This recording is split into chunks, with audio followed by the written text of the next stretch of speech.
Iba't ibang gulay nga ang aking nakuha ngayon sa aking taniman at ito nga meron akong saluyot, talilum o talilong na tinatawag, napakalago na.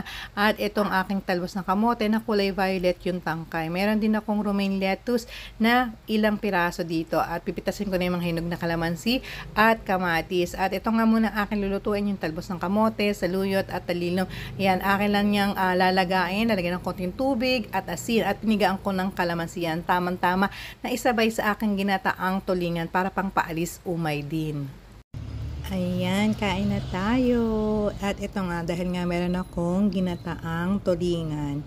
Yan, di ba? Siyempre, minsan pagkagata para nakakaumay. Kaya mas maganda rin yung meron tayong sabaw na mahihigop. Ayan. Diba? Sarap. Itong aking ginataang tulingan. Kahapon pa to.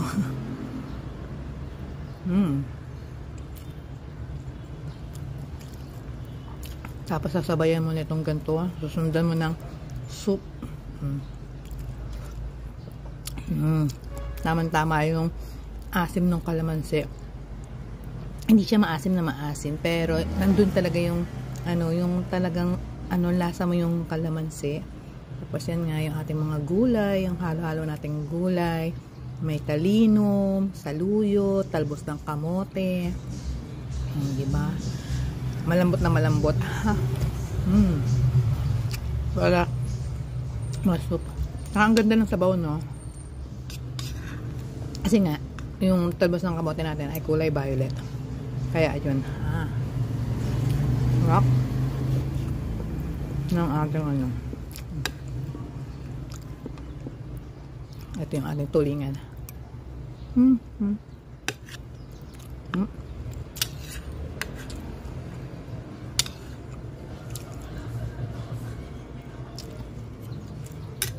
At talaga pag pag sariwa yung mga gulay, hindi mo na kailangan ng kung ano-anong pangpalasa. Kasi nga talagang nandun na yung sarap. Ayan. Sarap!